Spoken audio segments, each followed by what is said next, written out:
Investment holding company Brimstone released its annual financials today. The company reported that headline earnings per share rose by 51% to 100 cents, but they also reported a net loss of 562.1 million rand. With investment interests in the seafood industry, the health sector and other areas, the company has described the period under review as a difficult one. Well, to unpack the numbers for us, I'm joined by Mustaq Brey. He's the CEO at Brimstone. Thank you so much, sir, for joining us. So just break things down for us in terms of the numbers. On the one hand, you're reporting having achieved headline earnings per share growth of 51%, but you're also reporting a loss of over 560 million rand. Just explain that to us, please.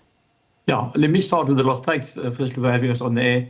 The loss relates to when Sea Harvest did an acquisition. They bought Terra Sands. They issued an additional 60 million shares. Brimstone did not sell any shares at all.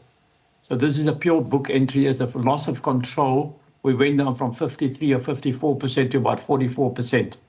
So it's a non-cash accounting journal entry that we had to put through to show from an operational and an ongoing business point of view, at the headline earnings point of view, our headline earnings has gone up by 51%. Understood. I just wanted to touch on that because that was my next question. Yeah. In terms of the fundamentals of the companies that you actually hold, how did they fare in the period under review, especially your more significant holding in the Oceana Group? What was the overall performance? Oceana had a phenomenal year. I mean, you can see that in their results. They've got a September year in. They had a very good year last year.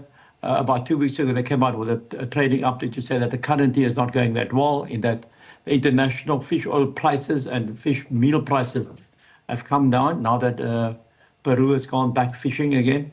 So the current year might not be as good as that. But, you know, with our basket of investment, we are hoping that the other investments in our basket will come through for us this year, and we'll be able to carry on and achieve the numbers that we have achieved in the year that we just reported on. Right.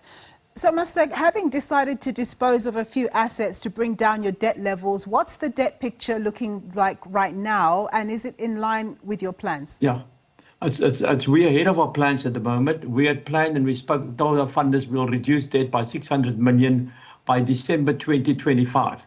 So we still got just under 10 months. We've already reduced it by more than 500 million rand. So, you know, we've got 80-odd million rand left in terms of our agreement with them. So we are very, very happy to where we are at the moment. And it's been very positive for us as well. You can see in the interest bill has come down substantially.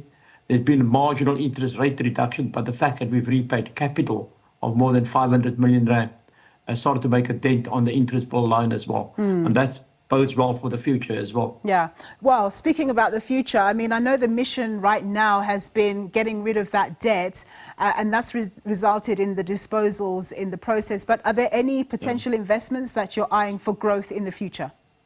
Yeah, there are investments being offered to us at all the time, non-stop. We're getting proposals coming to our desk and that. I think the issue has been the actual pricing that the sellers want. We're not happy with the pricing that the sellers want. I think most of these things as well, the guys want to bring and tell us about the adjustments we need to make about due to COVID during 2020 and 23. Now, as far as I'm concerned, COVID has come and gone. Those numbers are final. The world is quite different since COVID has been around. And we're going to work on current numbers and what the current companies can afford to do and what the actual projections or the projections are showing. Don't come show me a whole lot of adjustments which we need to make, due to the fact that the numbers for the last 3 years or previous 3 years were affected by COVID. I think the world has got to move on that now. Yeah. Lastly, Mustaq, just give us a sense of what your outlook is for 2025. I know you touched on Oceana, but what is your general outlook for 2025? We're quite positive in that, a few big things have happened in our country. The one is load shedding has been reduced substantially. We've had almost 300 days, and then just recently we had a bit of load shedding again. And I think that the government of national unity has brought in new urgency as well. And it's showing that our democracy is working. The fact that the budget could be postponed 2 weeks ago because of difference of opinion, and the fact that they went back to the drawing board to discuss it, I think is all very positive. So with all of those things in mind, I think the future for business in South Africa is looking very, very positive. And I'm sure that the foreigners will start coming back very soon. All right, Mustaq, thank you so much for your time, sir. That was Mustaq Brey. He's the CEO at Brimstone.